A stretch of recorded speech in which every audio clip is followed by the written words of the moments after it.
It was the summer of 2010 in Jackson, Mississippi, a humid, heavy heat settling over the city. The Harris family appeared to be living a perfectly normal life. David Harris, 42, had built a respectable career as a police officer, patrolling the streets of Jackson for the past 2 decades. To the outside world, he was a figure of authority, calm under pressure, and admired for his dedication to his job. His wife, Marie, ran a small but thriving hair salon in town.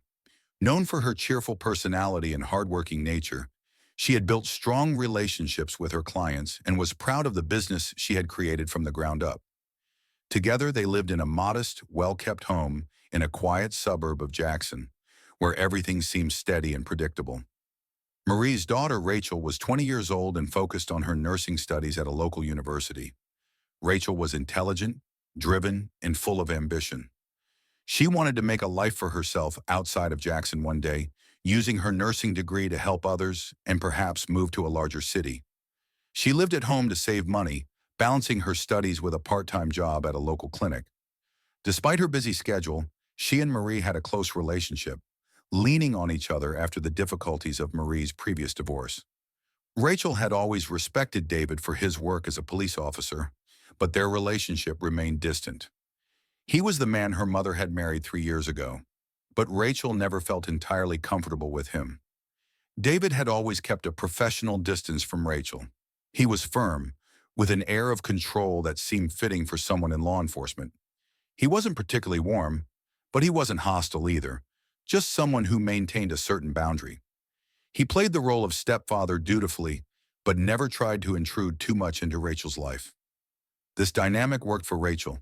She focused on school and her life outside the home, grateful for the stability David brought to her mother's life. Marie, too, seemed content with their family's routine. She spent long hours at her salon, often leaving David and Rachel alone in the house. As the summer months stretched on, however, things began to shift. David, who had once kept his distance, started paying more attention to Rachel. It started innocently enough. He would offer her rides to school or the clinic where she worked. He'd ask her how her day was or make small talk about her studies. At first, Rachel didn't think much of it. After all, it was normal for family members to be concerned about one another, wasn't it? But as time passed, the nature of David's attention began to change. His compliments, once innocuous, became more personal. He would comment on her appearance in ways that made her uncomfortable, complimenting her on how she looked when she returned from work or how a certain dress suited her. There was a lingering quality to his words that Rachel couldn't quite place, something beneath the surface that made her uneasy. David also began finding reasons to be around her more often. When Marie worked late at the salon, he would offer to make dinner for both of them. He'd suggest watching a movie together in the living room, something he had never done before. Rachel, now noticing the subtle shifts in their interactions, began to feel increasingly uncomfortable, though she struggled to identify why. She reasoned that she was being paranoid. After all, David was just trying to be more involved, wasn't he? But the unease remained, creeping slowly into her daily life. There were moments that seemed too deliberate to be coincidence. David would ask personal questions about her relationships, her friends, her future plans. They were the kinds of questions that a parent might ask, but the way David asked them felt too probing, too intimate. He was trying to get closer to her, and Rachel could feel it. She didn't know how to react. She had always respected him as her stepfather, but the dynamic between them was changing, and it frightened her. Rachel tried to push the feelings away, focusing on her nursing program and spending as much time outside of the house as possible. She picked up extra shifts at the clinic, studied late into the night, and met up with friends to avoid being alone with David. But no matter how hard she tried to avoid him, she couldn't escape the tension building within the household. It was subtle, creeping into their daily lives without warning. Rachel felt the shift in every interaction, in the way David's eyes lingered on her longer than they should, in the way his voice softened when they were alone. Marie remained blissfully unaware of the growing tension between her husband and daughter. To her, everything seemed perfectly normal. She was busy with her salon, managing clients and schedules, often leaving early in the morning and coming home late in the evening. She was grateful that David had stepped in to take care of things at home when she couldn't. She didn't notice the way Rachel had started to pull away, the quiet unease that now defined her daughter's interactions with David. David, for his part, was careful. He never acted out in ways that were overt or could easily be questioned. He maintained his image as the strong, protective stepfather. To those around him, he was the same David, calm, collected, and in control. But behind closed doors, the dynamic was changing, and David was in control of that too. He saw Rachel's hesitation, her confusion, and he used it to his advantage. He offered her more rides, more excuses to be alone with him, all while maintaining the facade of a caring stepfather. As the summer days gave way to autumn, Rachel's unease turned to dread. She could no longer deny that something was wrong. The once stable household now felt like a trap, and Rachel felt herself slipping further into a situation she couldn't fully comprehend. The tension simmered beneath the surface, growing stronger with each passing day. Something was building, something neither Rachel nor David could fully control, and it was only a matter of time before everything came to a head. The illusion of stability was beginning to crack, and the Harris family's perfect facade would soon shatter beyond repair. By the time the crisp air of autumn settled over Jackson, Mississippi in 2010, the unease Rachel had been feeling for months had intensified into something she could no longer ignore. The once cordial but distant relationship between her and her stepfather, David, had shifted into something far more uncomfortable. Despite her attempts to avoid him, it was nearly impossible. Her mother, Marie, was working long hours at the salon, leaving Rachel and David alone together more often than not. Rachel had noticed the small changes in David's behavior over the summer, but she had convinced herself that she was imagining things. After all, David was a well-respected police officer, a man of discipline and structure. Surely whatever strange feelings she had were just in her head, but the subtle shifts in his interactions with her, the way his compliments seemed to carry a weight that they hadn't before, the lingering glances, the way he found excuses to spend time with her, made it increasingly hard to deny. One particular evening in late October, things took a darker turn. It was a quiet Tuesday, and Marie had called from the salon to say she'd be late again, swamped with last-minute clients. Rachel had planned to spend the night studying, but David insisted they watch a movie together. She felt a knot of anxiety tightening in her stomach, but didn't see a way to politely refuse. She settled on the far end of the couch, keeping her distance, hoping to get through the evening without incident. As the movie played, Rachel tried to focus on the screen, but she could feel David's eyes on her. Every time she glanced over, he quickly averted his gaze, pretending to be engrossed in the film. The tension in the room was palpable, and Rachel's discomfort grew with each passing minute. Halfway through the movie, David shifted closer, closing the space between them. Rachel tensed but didn't move, her body frozen in a mix of fear and uncertainty. And then it happened. David reached out, brushing a stray strand of hair from Rachel's face. His fingers lingered on her cheek longer than necessary. The gesture, which could have been innocent in another context, was anything but. Rachel felt her heart race as a wave of panic washed over her. The touch was too intimate, too deliberate. She pulled away instinctively, her body recoiling as her mind struggled to process what had just happened. For a moment, the air between them was thick with unspoken tension. Rachel's mind raced, trying to make sense of the situation. Did he mean to do that? Was it just a misunderstanding? But deep down, she knew the truth. This wasn't the first time David had crossed a line, but it was the most blatant. David, however, acted as though nothing was wrong. He casually returned his attention to the television, his face a mask of indifference. The ease with which he dismissed the moment left Rachel feeling more confused and vulnerable than ever. She didn't know what to do or how to react. She had never been in a situation like this before, and the power dynamics between them made everything more complicated. As the evening dragged on, Rachel excused herself and retreated to her bedroom, locking the door behind her. She leaned against the door, her body trembling as the reality of the situation settled in. She felt trapped by the silence, by her fear of what speaking out might do to her family. Her mother had finally found stability with David, and Rachel couldn't bear the thought of destroying that. But how could she continue living in the same house, pretending that everything was fine when it was clear that things had changed irrevocably? Over the next few days, Rachel did everything she could to avoid being alone with David. She left the house early for school, stayed late on campus, and made excuses to avoid dinner at home.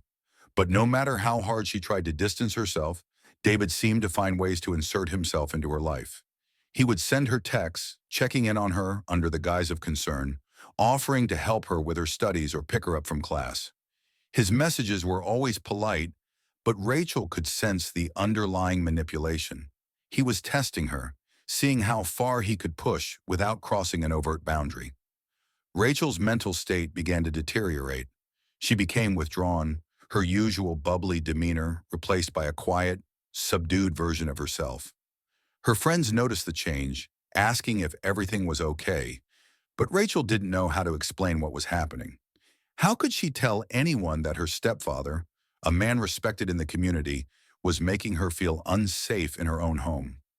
David, sensing Rachel's growing internal conflict, used his position of authority to further manipulate her. He would remind her of his connections in the police department, casually mentioning how he could help her if she ever got into trouble. He painted himself as her protector, someone she could rely on, even as he subtly tightened his grip on her life. It was a calculated form of control, one that left Rachel feeling increasingly powerless. She began to feel the walls closing in. Each day, the weight of the secret grew heavier, pressing down on her chest until it was difficult to breathe.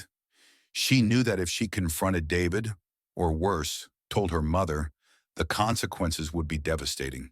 The fragile stability of their family would shatter, and Rachel couldn't bear the thought of putting her mother through the pain.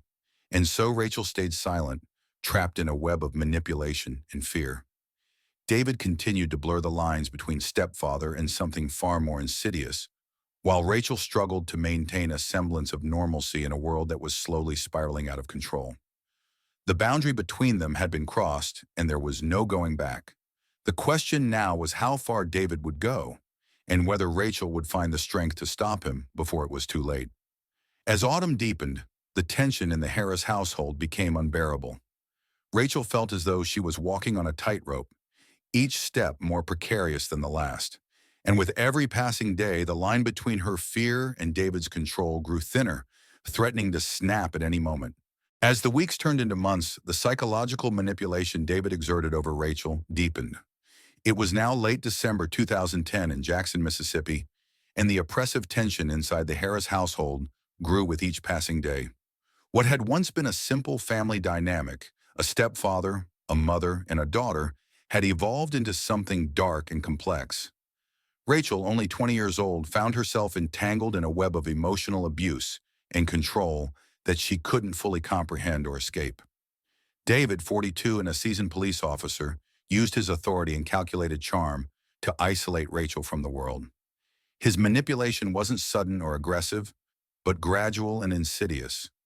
He made her believe that they shared something unique, something beyond the comprehension of others, especially her mother.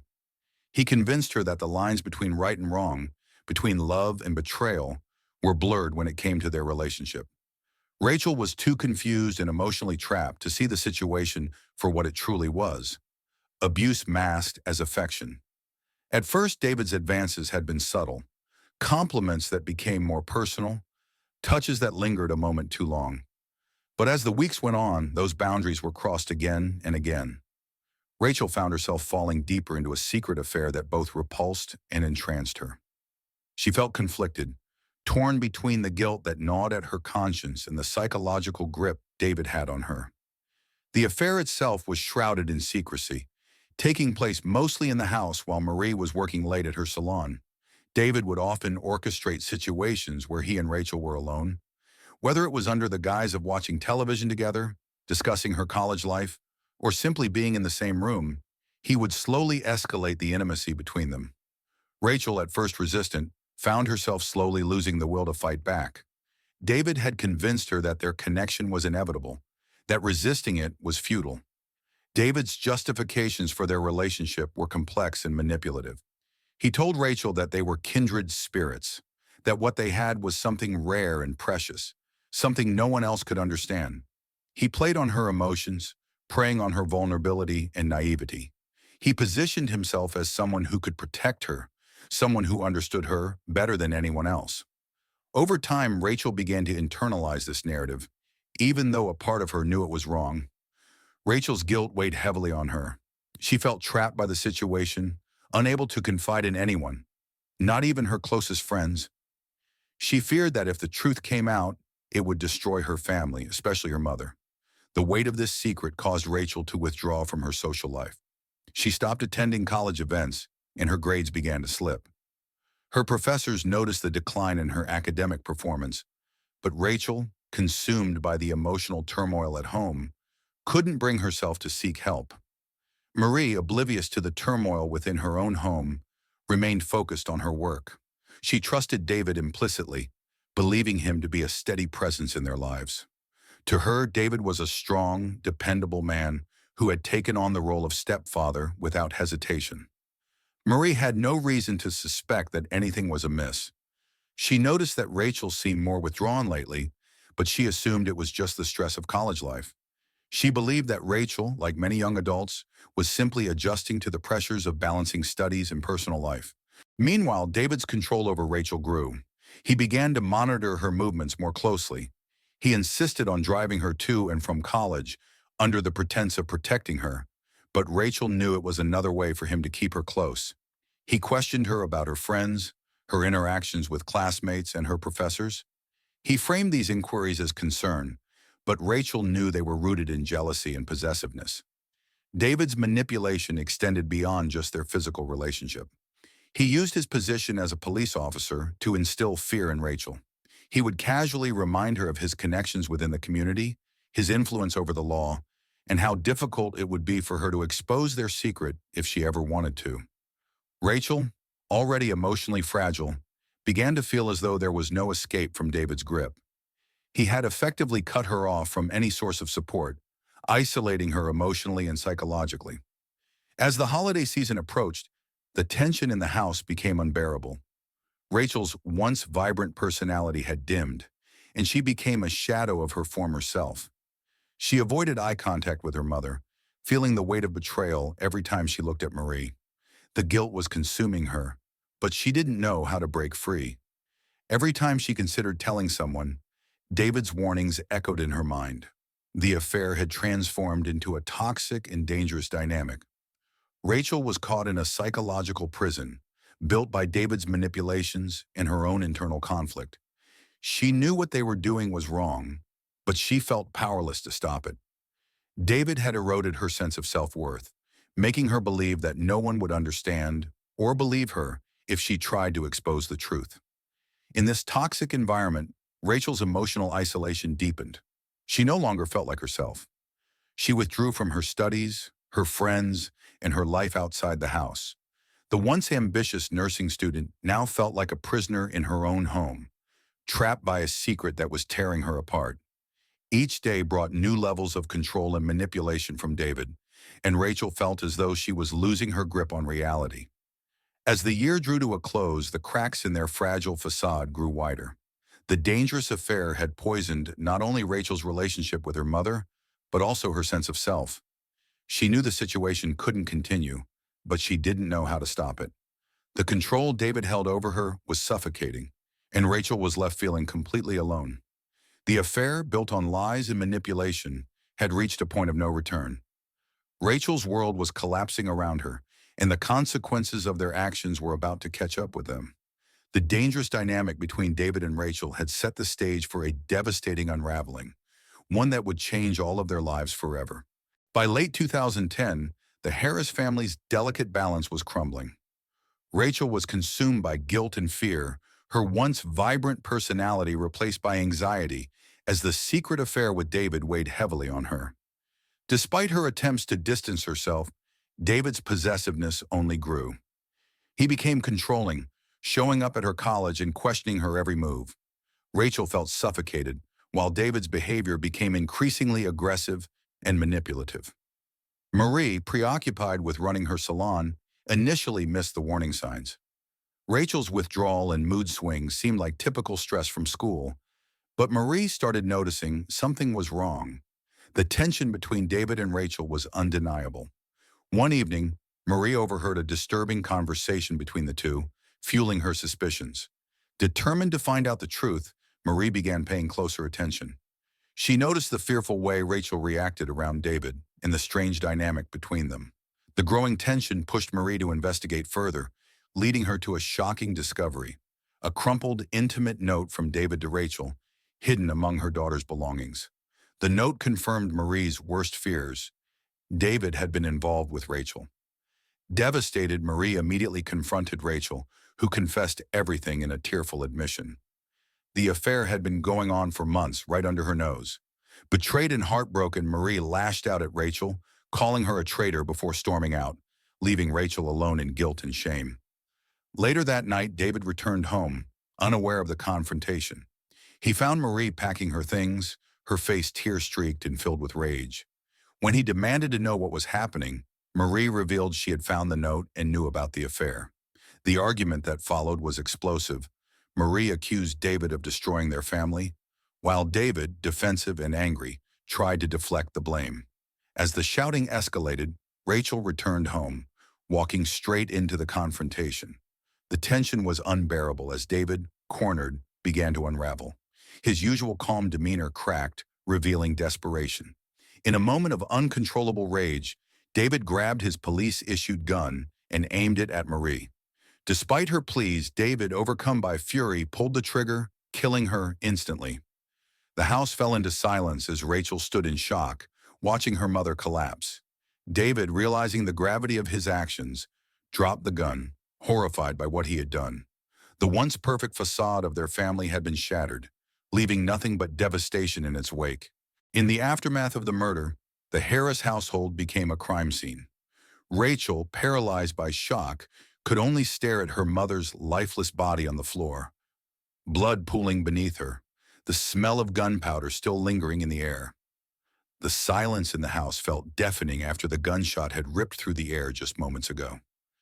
With trembling hands, Rachel reached for her phone, dialing 911 as her mind raced, unable to fully comprehend the horror of what had just happened. Her voice cracked as she tried to explain to the operator, the weight of the situation pressing down on her with every word. Within minutes, the police arrived, their flashing lights casting an eerie glow on the suburban street. The quiet neighborhood, which had always been a sanctuary of normalcy, was now a scene of chaos. Uniformed officers swarmed the house, and paramedics rushed inside, though it was already too late to save Marie. Rachel, still in shock, was led outside by an officer, her hands shaking uncontrollably as she sat on the front steps, staring blankly into the distance. Inside, the officers secured the scene. They found David's police-issued gun lying on the floor beside Marie's body. There was no sign of David. He had fled immediately after pulling the trigger, leaving Rachel alone to deal with the carnage he had created. The house, once filled with family photos and memories, now stood as a testament to the violence that had erupted within its walls. Rachel was taken to the police station for questioning. Her mind was a blur as detectives asked her to recount the events leading up to the shooting. She struggled to speak, her voice hollow, recounting the affair, the confrontation, and the moment her father had snapped. The guilt that had been festering inside her for months now consumed her entirely. She could hardly bear to look at the detectives as she told them the truth that had destroyed her family. She felt as though she had played a part in Marie's death, even though she knew deep down that David was the one who had pulled the trigger. Meanwhile, a manhunt for David began. His disappearance only intensified the media coverage, and the town of Jackson was gripped by the story of the once respected police officer who had killed his wife in a fit of rage. David's colleagues, the same officers who had once respected him, now led the search, their shock at his actions still fresh. He had vanished into the night, but with his law enforcement background, there was a fear that he might try to elude capture for good. 3 days later, a tip led the police to an abandoned cabin on the outskirts of Jackson, deep in the woods. The cabin had been used occasionally by hunters, but was now David's temporary hideout. When the officers surrounded the cabin, David made no attempt to flee. He was found sitting on the floor, disheveled and hollow-eyed, the weight of his crime etched across his face. His hands were trembling as the officers cuffed him, and for the first time since the murder, David muttered something unintelligible, a brief, broken apology that hung in the air. He offered no resistance as he was led away, the reality of his downfall setting in. The trial that followed was swift and merciless. David, once an emblem of authority and respect in the community, was now the disgraced former officer, charged with the murder of his wife and the manipulation of his stepdaughter. The courtroom was packed every day, with members of the community watching as David's life unraveled in public. Rachel, her face pale and drawn, sat quietly throughout the trial, her mother's memory weighing heavily on her. The prosecution laid out the case in brutal detail: the affair, the manipulation, and the murder. David's defense team offered little in return. There was no defense for what he had done, no justification that could absolve him of his crime. In the end, David was sentenced to life in prison without the possibility of parole. The sentence came down like a hammer, sealing his fate forever. As he was led out of the courtroom, he briefly glanced at Rachel, but there was no recognition in his eyes. He was a broken man, consumed by the consequences of his own actions. For Rachel, the trial marked the beginning of a long and painful journey toward healing. She was deeply traumatized, haunted by the events that had torn her family apart. The guilt of her involvement, the weight of her mother's death, and the abuse she had endured left her emotionally shattered. In the weeks following the trial, she sought therapy, desperate to make sense of the chaos that had consumed her life. The sessions were difficult, but they helped her begin to process the manipulation and control that David had exerted over her for so long. She slowly started to understand that she had been a victim, not the cause of her mother's death. In Jackson, the story of the Harris family became a cautionary tale, a tragic example of how secrets and lies could destroy even the most seemingly stable families. Marie's salon, once a vibrant part of the community, stood as a grim reminder of the life that had been taken too soon. The women who had once visited for haircuts and conversation now whispered about the tragedy, their voices tinged with pity and disbelief. Rachel, unable to face the weight of the town's judgment, made the difficult decision to leave Jackson. She moved to a nearby city, far enough to escape the constant reminders, but close enough to stay connected to what little support she had left. Starting over wasn't easy. The trauma followed her everywhere she went, and the memories of that night haunted her dreams. But slowly, day by day, she began to rebuild her life. Though the town would never forget the tragic fall of the Harris family, Rachel was determined not to let it define her. The road to healing was long, but it was the only way forward. As the years passed, Rachel carried the weight of her past with her, but she also carried the strength she had found in surviving it. The life she rebuilt would be different, but it would be hers, a life no longer controlled by the ghosts of the past.